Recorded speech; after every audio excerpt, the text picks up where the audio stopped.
पेशकश face to face में आपका स्वागत है। मैं हूं निशा प्रभा। अपनी छोटी सी जर्नी में हमने कई इंटरव्यू किए, कई राजनीतिक हस्तियों से बातचीत की, लेकिन आज एक ऐसी शख्सियत जिन्होंने महिला शक्ति को एक नया आयाम दिया। जी हाँ, हम बात कर रहे हैं क्षेत्र की पहली महिला विधायक सीमा कुमारी की। आज इनसे बात करेंगे और जानेंगे इनके अब तक के करियर के बारे में। नमस्कार मैम, स्वागत है आपका प्रोग्राम। नमस्कार। सबसे पहले आप बताएं कि राजनीति में कैसे आए? मैं तो हाउसवाइफ थी अपने घर में और अपनी गृहस्थी में बिजी थी। मेरे मदर इन लॉ जो हैं वो पहली बार 1998 में वो गांव के सरपंच बने थे बीजेपी के जी। और उसके बाद वो ब्लॉक समिति के मेंबर बने। 8 गांव के वो मेंबर थे। घर के काम काज करते करते मेरे को उनसे प्रेरणा मिली और फिर एक दौर ऐसा आया कि मैं अपने गांव की, छोटे से गांव की, लाहड़ी 183 की, वहाँ की मैं सरपंच बनी भारतीय जनता पार्टी की।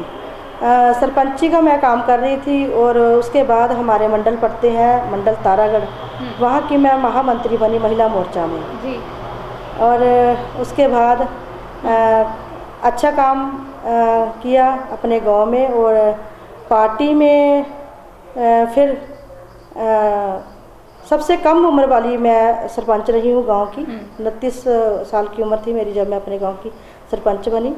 मेरे कामों को देखते हुए फिर पार्टी ने मेरे पे विश्वास जताया और 33 साल की उम्र में मेरे को 2012 में भारतीय जनता पार्टी की टिकट दी। एक घरेलू महिला, उसके बाद एमएलए आप बनी, फिर संसदीय सचिव तक का सफर आपने तय किया। कैसा रहा कुल मिलाकर? बहुत बड़ी रहा, क्योंकि मैं ये बताना चाहती हूँ कि जो सरपंच होते हैं गाँव के, उनको पता होता है कि लोगों की मुश्किलें क्या हैं, लोगों की प्रॉब्लमें क्या हैं।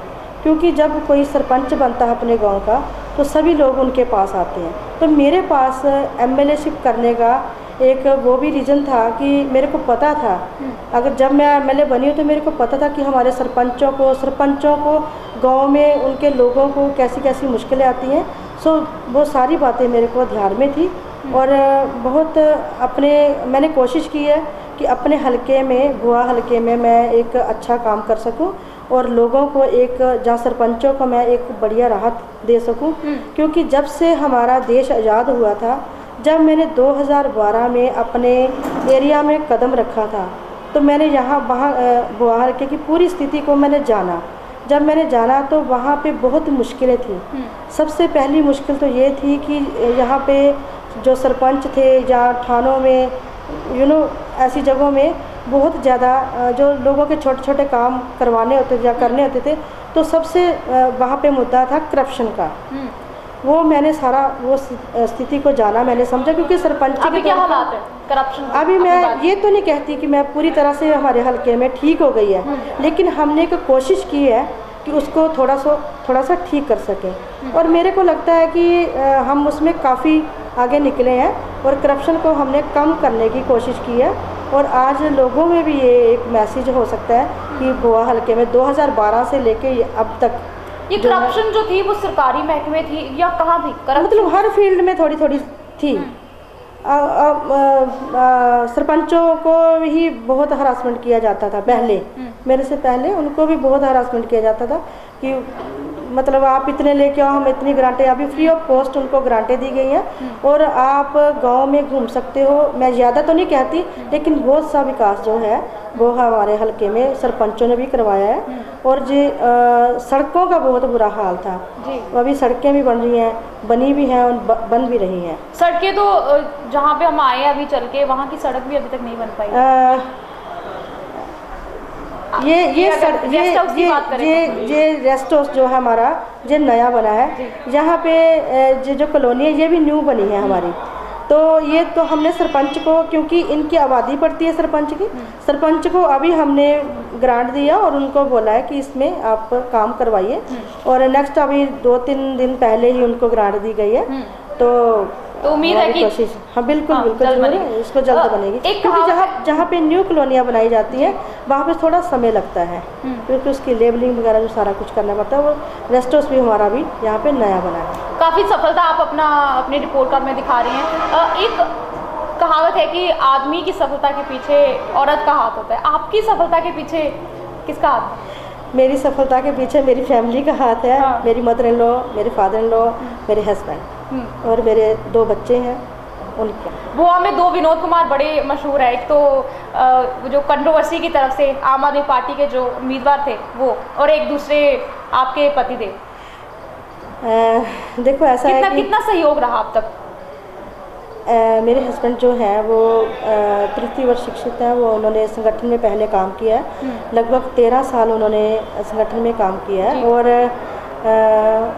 फिर उसके बाद वो भारतीय जनता पार्टी में आए और डिस्ट्रिक्ट पठानकोट के वो महामंत्री बने युवा मोर्चा में।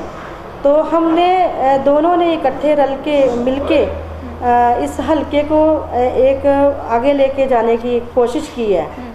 तो उसमें मैं कह लूँ कि मेरी भारतीय जनता पार्टी के जितने भी कार्यकर्ता हैं, जहाँ लोग हैं यहाँ के जनता, उन्होंने बहुत ज़्यादा सहयोग दिया। जैसे आप तो विधायक एक बार बन चुकी है, तो कभी वो भी कहते हैं कि मैं भी कभी विधायक का चुनाव लड़ूंगा? नहीं, ऐसा कुछ नहीं है। ऐसा बिल्कुल कुछ नहीं। अब वो प्रदेश कार्यकारिणी के मेंबर हैं, पिछली बार भी थे, अब भी हैं, वो प्रदेश कार्यकारिणी के मेंबर हैं। ऐसा कुछ नहीं है। और पार्टी जिस पे भी जो डिसीजन देगी हमें एक्सेप्ट करें। जो पठानकोट के विधायक हैं उनके रिपोर्ट कार्ड में बहुत सारी उपलब्धियां दर्ज है। कॉलेज बनाया उन्होंने, ऑडिटोरियम बनाया, लेकिन जहाँ पे बात हुआ कॉन्स्टिट्यूंसी की आ जाती है, वहाँ पे ये कुछ नंबर कम नज़र आ रहे हैं। जी, मैं तो पठानकोट की बात नहीं करूँगी, मैं सबसे पहले अपने हलके की बात करूँगी। क्योंकि अगर पठानकोट की बात की जाए तो वहाँ पे कॉरपोरेशन नहीं बनी है। और मेरा जो क्षेत्र है वो टोटल ग्रामीण एरिया, शहर इसमें है नहीं बिल्कुल भी। तो बॉर्डर लगता है बमियाल रोड जैम सिंह, बिल्कुल वहाँ पे जो है 100 मीटर की दूरी पर जो बॉर्डर है। तो ग्रामीण क्षेत्र है। मैंने भी आपको पहले भी ये बात की आपसे कि हमने भी इसमें उपलब्धियाँ की हैं। क्योंकि जैसे सड़कों का बहुत बुरा हाल था, आप 2012 का पहले का रिकॉर्ड और 12 से लेकर 16 का रिकॉर्ड आप अगर निकालोगे तो उसमें हम आगे हैं अपने क्षेत्र में। दूसरा, जहाँ पे समस्या आती थी, क्योंकि अगर हम बॉर्डर एरिया की ओर जाएँ तो वहाँ पे बहुत सारे दरिया पड़ते हैं। अगर हम इस तरफ गरोटा की ओर जाएँ तो जहाँ पे बहुत सारी नहरें पड़ती हैं। तो यहाँ पे पुलों का बहुत बुरा हाल था। क्योंकि भीमपुर का पुल जो है वो अंग्रेज़ों के टाइम पे बना था, और अभी वहाँ पे 3.25 करोड़ की लागत से वहाँ पे पुल को तैयार किया जा रहा है। एक तो हमारी उपलब्धि वो है। दूसरा, एक कुंडा पुल पड़ता है, वहाँ पे भी एक छोटा सा खाल पड़ता है, पानी बहता है, वहाँ पे लोगों को बड़ी मुश्किल आती थी। वो कट ऑफ हो जाता था हमारा जो है एरिया हमसे, इधर चाकुलाड़ी के पास। तो वहाँ पे भी एक नया पुल अभी बना दिया गया है, उसकी 1-2 दिन में ओपनिंग है। ऐसे ही हम कह लें कि ये जो कटारू चौक को जाता है रास्ता, वहाँ पे भी हमारा एक पुल नया जो है वो तैयार हो रहा है। तो हमने ज़्यादा अहमियत पुलों को दी है। और ऐसे ही बॉर्डर एरिया में हमारे 2-3 दरिया पड़ते थे, वहाँ पे कोई भी आज तक, कितनी भी सरकारें आई, कितने भी MLA आए, कभी भी वहाँ पे कोई पुल नहीं था। अभी वहाँ पे हमने 4 पेंटून ब्रिज दिए हैं। लेकिन सड़कों का इतना कोई ज़्यादा सुधार अभी तक नहीं देखने को मिल रहा। ऐसा है कि सड़कें है ही बहुत, क्योंकि मेरा एरिया बहुत ज़्यादा है। एरिया हम कह लें कि यहाँ से भादरलाड़ी से लेके गरोटा तक, गरोटा से border area Bamiyal, road Jaim Singh, वहाँ जम्मू के साथ लगता है खरखड़ा ठुठोवाल, और लास्ट हमारी चेक पोस्ट है जो गांव पड़ता है सिम्बल्स कोल। तो वहाँ तक का एरिया है। और मैंने पहले भी आपसे बात की है कि वहाँ पे मतलब यहाँ पे इतना काम हुआ ही नहीं था। ये फर्स्ट टाइम है। आप 2012 से लेके 16 का रिकॉर्ड आप चेक कर दिए। तो अभी जनता जो है वो और 5 साल इंतजार करे सड़कों के लिए? नहीं, सड़कें तो हमारी बन रही हैं। सड़कें काफ़ी बनी हैं हमारी। हम आपको एक सड़क गिना सकते हैं। बमियाल की सड़क बनी है, गरोटा की सड़क बनी है, अभी न्यू भी उसमें डाल दी गई है। लिंक रोड काफ़ी ज़्यादा करके हमारा ग्रामीण क्षेत्र है, तो लिंक रोड ज़्यादा है। लिंक रोड ज़्यादा और लिंक रोड बहुत सारे जो बने हैं। सवाल और जवाब का सिलसिला इसी तरह जारी है। फिलहाल वक्त है एक छोटे से ब्रेक का। Modern Sandeepni School is a boarding-cum-day boarding school with its existence since 19 years. Modern Sandeepni School is school of the genius and for the genius. School has a wonderful sports infrastructure like football, basketball, volleyball, swimming pool, air-conditioned hostels, transport, and mess facility is also available. School is fully equipped with modern labs, robotic labs where children designs various robots. For admissions and inquiries, please contact us. Break के बाद एक बार फिर से आपका स्वागत है। हम बात कर रहे हैं विधायक सीमा कुमारी से। मैम, अगर एम्प्लॉयमेंट की बात करें, शिक्षा की बात करें, तो क्या स्थिति है क्षेत्र? जैसे हम बात करें कि डिस्ट्रिक्ट पठानकोट में अगर सबसे ज़्यादा स्कूल अपग्रेड हुए हैं तो वो हमारे क्षेत्र के हैं। 8th से लेकर 10th तक और 12वीं तक भी हमारे 3 स्कूल जो बहुत अहमियत रखते थे, जैसे धोबड़ा स्कूल है, फिर कथलोर स्कूल है, नाजोचक स्कूल है। ये अब जो हमने +2 तक की ये जो अपग्रेडेशन है ये कागजों तक ही सीमित है या सुविधाएं मुहैया करवाई गई हैं? वहाँ पे सुविधाएं मुहैया करवाई गई हैं, कई तो बिल्डिंगें भी बन गई हैं और वहाँ पे +1 +2 की क्लासेस जो हैं चल रही हैं। वहाँ पे हम साइकिल भी लड़कियों को सभी स्कूलों में, जो भी स्कूल हमारे +1 +2 के स्कूल अभी अपग्रेड हुए हैं उनमें हम साइकिल जो है डिस्ट्रीब्यूट करते हैं। एक साइंस स्ट्रीम जो है वो ज़्यादा पहुँच नहीं पाता है गाँव के स्कूल में तक, उसका क्या रीज़न? वो भी हमने दिया। घरोटा हमारा स्कूल है, वहाँ पे भी हमने साइंस ग्रुप दिया है और बमियाल हमारा बॉर्डर एरिया पड़ता है, वहाँ पे भी साइंस ग्रुप दिया है अभी न्यू।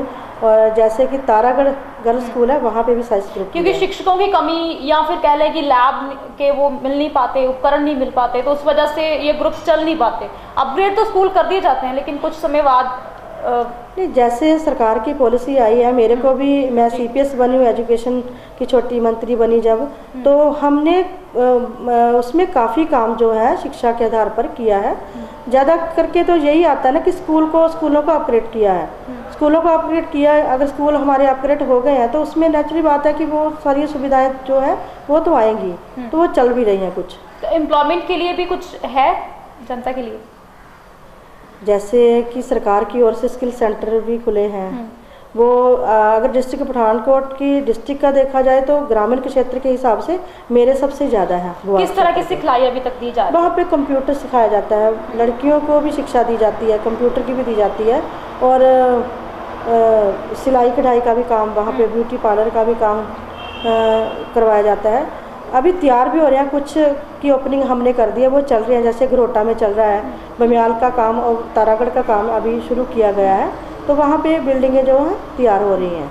नहीं, लेकिन आपको लगता है कि वाकई में ये मददगार साबित हो रहे हैं? जैसे ब्यूटी पार्लर तो घर घर खुल गए हैं, हर गली में ब्यूटी पार्लर है, सिलाई कढ़ाई सेंटर है, तो मदद मिलेगी असल में? बिल्कुल मिलेगी, आने वाले टाइम में मिलेगी, क्योंकि 5 महीने का उनका कोर्स है और वहाँ पे बच्चों को फ्री खाना और उनको यूनिफॉर्म, और उनको जो दूर से बच्चे आते हैं उनको किराया भी जो है मुहैया वहाँ पे करवाया जाता है। ये सब कुछ सरकार ने जो है, जो बेरोजगार लड़कियां जो लड़के हैं उनको एक रोजगार का दिया है, उन्होंने माध्यम दिया है। लड़कों के लिए कोई इंडस्ट्री लाने का आपका विचार है? इंडस्ट्री के तो मैंने 12 से लेके अब तक का मैंने रखा है, क्योंकि जब हमारे विनोद खन्ना जी MP साहब बने थे तो मैंने उनको अपना DO लेटर दिया था और मैंने बोला कि वहाँ हमारा जो है इधर गन्ने की खेती बहुत ज़्यादा है और शुगर मिल जो है इसको यहाँ पे लगाया जाए, क्योंकि ये MP साहब के लेवल की बात है। तो मैंने उनके आगे बात रखी हुई है। शायद उन्होंने लैंड भी देखी थी यहाँ पे, लेकिन लैंड हमें मिल रही थी बॉर्डर एरिया में।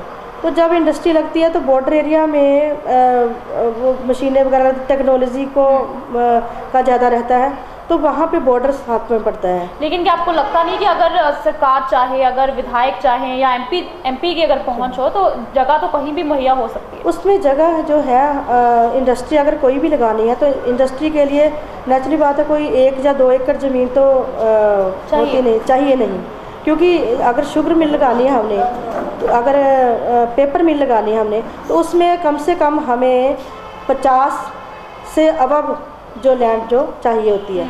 तो बॉर्डर एरिया में तो हमें मिल जाती है, पर वहाँ पे हमें मुश्किल आ जाती है बॉर्डर एरिया की। तो सेंटर में अभी ढूंढ रहे थे, वो अभी हमें मिली नहीं है, लेकिन हमारी कोशिश जो है वो जारी है। आप कई महिलाओं के लिए प्रेरणा स्रोत हैं, संसदीय सचिव बन चुकी है, तो ऐसा कोई काम महिलाओं के लिए जो आपने अभी तक नहीं किया और करना चाहते हैं? जैसे पहले तो मैं एक बात कहना चाहूँगी कि जब मैं सरपंच थी तो मेरे को लगता था, मीटिंग मैं भी अटेंड करती थी, इतनी खुल के महिलाएं बाहर नहीं आती थी, क्योंकि मेरा तो सरपंची का एक्सपीरियंस है और मैंने महिला मोर्चा में भी काम किया है। तो इतना महिलाएं खुल के बाहर नहीं आती थी। जब मैं MLA बनी और उसके बाद जब हमारे इलेक्शन हुए हैं जी। तो अभी मैं देखती हूँ कि बहुत सी लेडीज़ जो है हमारे गांव-गांव में सरपंच हैं, लेडी पंच हैं। तो अभी हम कह लें कि हमारी 3 हमारी ब्लॉक समिति की चेयरमैन की या चेयरपर्सन की सीटें हैं जी। तो हम कह लें कि उसमें 2 चेयरपर्सन जो हैं वो लेडीज़ हैं और 1 जेंट्स है। उसमें बात करें तो 2 वाइस चेयरमैन भी लेडीज़ हैं और 1 वाइस चेयरमैन जो है वो जेंट्स है। तो काफ़ी जो महिलाओं को मेरे को एमएलए बनने के बाद प्रेरणा मिली है और काम भी कर रहे हैं। लेकिन जब आप नई आई थी तो आप काफ़ी कम बोलती थी, अभी काफ़ी चेंजेस आप में आए, कुछ ऐसा बदलाव आपको लगता है? हमने तो ये महसूस किया है, आपने कुछ महसूस किया? ऐसा है कि जब हम बाहर जाते हैं, लोगों के साथ बात करते हैं, बैठते उठते हैं तो बहुत सी बातें जो पता लगती हैं। मैं ये नहीं कहती, मेरे को कहीं पे भी मैं जाती हूँ, मेरे को सीखने को मिलता है तो मैं सीखती हूँ उसमें। और उसमें कोई भी मेरे से बड़ा या मेरे से छोटा भी कोई बोलता है तो हमेशा मैं उसको देखती हूँ कि वो क्या बोल रहे हैं। अगर मेरे को उस बच्चे में से या बुजुर्ग में से भी या मेरे से जो बड़ा है या छोटा है कुछ अच्छा बोला तो मैं सीखूँ, और मैं हमेशा मतलब सीखती हूँ, मेरे को अच्छा लगता है। मुख्य संसदीय सचिव बनी आप, उसके बाद रुतबा तो बढ़ता ही है, विधायिका होने के नाते तो था ही, तो वो कुछ चेंज आप पे निजी लाइफ में भी आया है? मैंने कभी तो फर्क लगता है आपको? ये मैंने कभी ऐसा सोचा नहीं, क्योंकि मैं हमेशा ये सोचती हूँ कि मेरे को हल्के में एक सेवा मिली है जी। तो मैं सेवा के माध्यम से ही मैं अपने हल्के की सेवा करूँ। ऐसा कभी मेरे दिमाग में भी नहीं आया और मैंने कभी सोचा भी नहीं। आपके अनुसार राजनीति पे आपका आदर्श कौन है?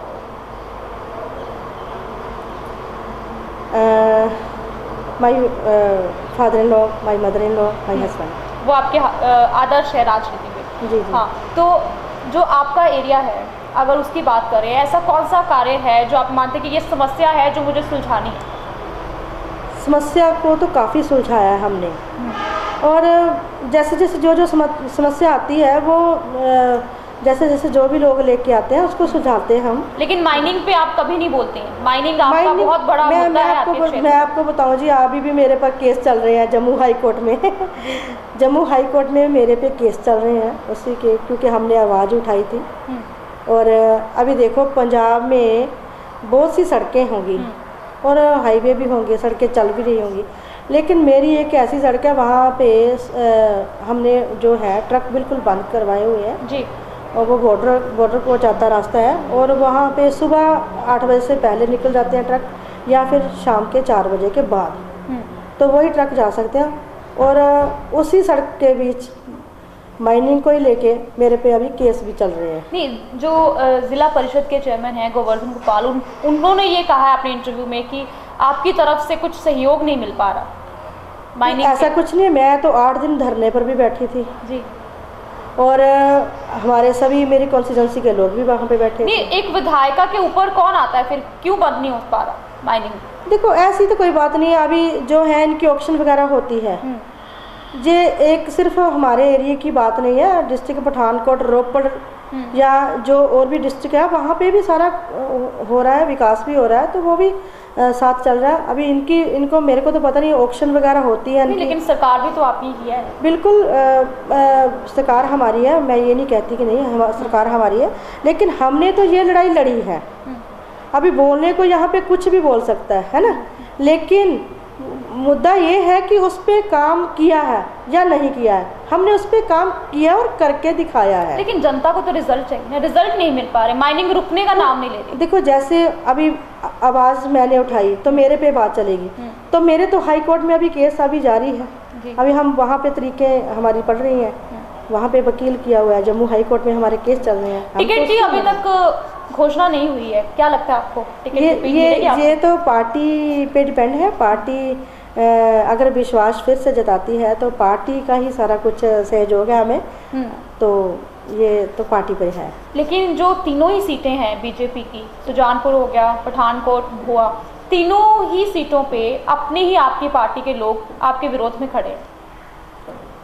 ये तो डिस्ट्रिक्ट पठानकोट की बात नहीं करें हम, ये तो पूरे पंजाब में ही अब चल रहा है। क्योंकि जब इलेक्शन होते हैं जब टिकट है, कोई भी अप्लाई करे, उसमें क्या है। नहीं अप्लाई करने का, लेकिन ये पहली बार शायद हो रहा है कि पठानकोट में भी, सुजानपुर में भी, भुआ में भी सार्वजनिक मंचों से आपके खिलाफ आवाज़ उठ रही है। ऐसा नहीं है, विधायकों के खिलाफ। ये पहली बार नहीं है। मेरे को भी मतलब 15-16 साल हो गया पार्टी में काम करते हुए, और ये पहली बार मैं नहीं देख रही हूँ। नहीं, विरोध प्रदर्शन होता था, लेकिन सार्वजनिक मंचों पे मीडिया को बुलाकर ये ऐसा पहली बार शायद हुआ। जो पार्टी के लोग होते हैं, पार्टी के लोग होते हैं, उनको पता होता है कि क्या करना क्या। जो अपने ही पर्सनल काम लेके आते हैं, गलत काम लेके आते हैं, नेचुरली बात है, अगर वहाँ पे उनकी सुनवाई नहीं होती है तो वो फिर पार्टी के लोग नहीं होते हैं, और फिर पार्टी उनके बारे में सोचती है। अगर अपने होंगे तो वापस आ जाएंगे। अगर टिकट मिलती है आपको दोबारा तो विश्वास है जीतेंगे दोबारा? बिल्कुल जीतेंगे जी, हम जीतेंगे। हमारी डिस्ट्रिक्ट पठानकोट की 3 सीटें हम जीतेंगे। ऐसी कौन सी पार्टी है जो आपको लगता है इस बार आपको टक्कर देगी? ऐसा कुछ नहीं है, क्योंकि लड़ाई तो लड़ाई है। हम वो भी लड़ेंगे, हम भी जोर से लड़ेंगे। आम आदमी पार्टी जो है वो बड़े जोर शोर से उन्होंने ये कहा है कि 3 सीटों पर पछाड़ेंगे।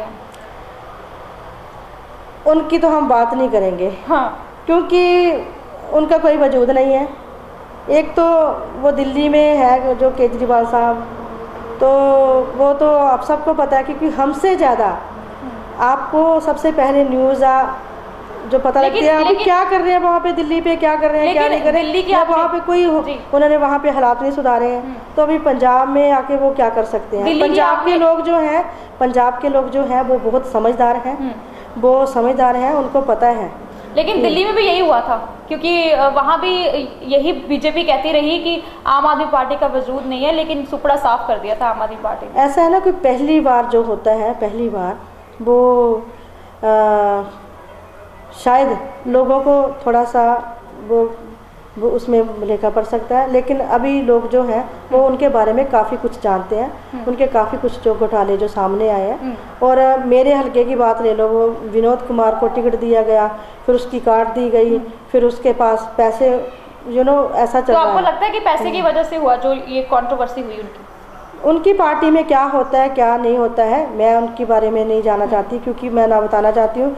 वो सब कुछ जानते हैं, सारे लोग जानते हैं, ठीक है। तो जनता के लिए आपका संदेश? हम अपनी पार्टी की बात करेंगे कि हमारी पार्टी जो भारतीय जनता पार्टी है, और माननीय हमारे जो नरेंद्र भाई मोदी जी हैं, उनकी रहनुमाई में हम काम कर रहे हैं। और हमें अच्छा लगता है कि हमारे जो ऐसे बढ़िया प्रधानमंत्री हैं। और अगर हम अपनी पंजाब सरकार की भी बात कर लें, पंजाब में अकाली भाजपा का गठबंधन है, तो हमारी सरकार ने बहुत सा हमारे एरिया में हमें जो फंड जो है वो दिया है, और बहुत से काम जो है हमारे ऐसे हुए हैं। यहाँ पे पानी की, बिजली की ज़्यादा किल्लत थी, और अभी मेरे हलके में 3 जो है शर्ट के भी जो बने हैं, 1 बनने जा रहा है, 2 बन के तैयार हो गए। सो बहुत सा काम तो उम्मीद है कि अभी जो ये मंगलवार को कट लग रहा है तो अभी नहीं लगेगा? नहीं, अभी तो मेरे को तो कोई ऐसा मैसेज नहीं आता, फोन नहीं आता। सरकार कहती है कि सरप्लस है बिजली, लेकिन कट तो अभी भी लग रहा है। कट का मैं आपको बताना चाहूँगी थोड़ा सा। जो कट लगते हैं ना मंगलवार को, उन्होंने परमिट लिया होता है, और उसमें सभी अब हम क्या है, जो अभी हम अपने घर में काम करते हैं तो एक कमरे में रोज़ ही काम करी जाए, वहाँ पे हम रोज़ कूड़ा करकट उसको साफ भी तो करना पड़ता है ना जी। तो आधा घंटा 1 घंटा लगा के हम घर को भी साफ करते हैं। लेकिन मैनिफेस्टो में जब मैनिफेस्टो आते हैं तो सरकारें लिखती हैं कि 24 घंटे बिजली हम सप्लाई कर रहे हैं, तो इसलिए ये जनता इसलिए पूछती है, ये सवाल इसलिए अभी तो कुछ ऐसा है नहीं है। बिल्कुल बिजली लोगों को अच्छे से जा रही है, बिजली के बिल भी माफ़ किए गए हैं, और काफ़ी कुछ जो सुधार है जो पंजाब सरकार ने वो जो है पंजाब में किया है। मेरे को लगता नहीं है कि अभी इतनी ज़्यादा प्रॉब्लम लगती नहीं है। पहले हमें भी बहुत से फ़ोन आते थे, अगर मंगलवार का आप कहें तो वहाँ पे उन्होंने परमिट लिए होते हैं, वो अपनी सारी जो लैंड, उनकी तारें वगैरह, जो उनके जो पावर हाउस होते हैं, उनकी देख रेख भी तो करनी पड़ती है, तब हो सकता है। आपने बहुत से काम अपने गिनाए हैं कि ये करवा दिया, वो करवा दिया। जो पठानकोट के विधायक हैं वो चिट्ठियाँ भेज रहे हैं लोगों को, आप भी ऐसा कुछ करने जा रही हैं बताने के लिए लोगों को? नहीं, मैंने तो ये सुना भी नहीं है कि उन्होंने चिट्ठियाँ भेजी हैं, जहाँ नहीं। मेरे को इस बारे में कोई पता नहीं है। वैसे तो ऐसा कुछ है, आपका ऐसा विचार है कि हमारा डिजिटल कोई मैसेज भेजेंगे आपकी, ये हमने काम इस बार करवाए हैं तो हमें समर्थन करें? जो पार्टी की ओर से मैसेज आएगा, जैसे आएगा वो उसको तो हम उस काम को तो करते हैं। जी, छोटा सा मैसेज आपके जनता के लिए। जनता को मैं यही मैसेज देना चाहूँगी अपने स्पेशल भुआ हल्के के लिए कि आपने बहुत ज़्यादा अपनी छोटी सी सीमा कुमारी को, अपनी बहन या अपनी बेटी को बहुत सा प्यार दिया है, बहुत सा आशीर्वाद दिया है। और मैं यही कहना चाहूँगी कि मैंने भी एक कोशिश किया कि अपने हल्के में जितना भी काम हो सकता है उसको करें, लेकिन पहली बार जो जितना भी हम कर पाए हैं उसको किया हमने। और अगर आगे भी आप हमें आशीर्वाद देते हैं तो हम ज़रूर आपकी सेवा में हाजिर हैं। बहुत बहुत शुक्रिया आपका, आपने अपना कीमती समय दिया और हम उम्मीद करते हैं कि ऐसे ही आप महिला शक्ति को और ज़्यादा प्रबल करती रहेंगी। मैं बहुत धन्यवाद करना चाहूँगी। हमारा जो ये न्यूज़ चैनल है TRL, मेरे को अच्छा लगा क्योंकि मैंने पहली बार इसमें जो है इस न्यूज़ के सामने आई हूँ मैं। और मेरे को ये लगता है कि ये TRL न्यूज़ जो है जो युवा को जो है बहुत टच कर रहा है और प्रोत्साहित कर रहा है। मैं यही कामना करना चाहूँगी कि ये जो चैनल है हमारा बहुत उपलब्धियों पे जाए और दिन दुगनी रात चौगुनी जो तरक्की करे। शुक्रिया मैम। ये थी हमारे साथ विधायिका शिवा कुमारी। एक नई शख्सियत के साथ फिर होगी मुलाकात, तब तक के लिए नमस्कार।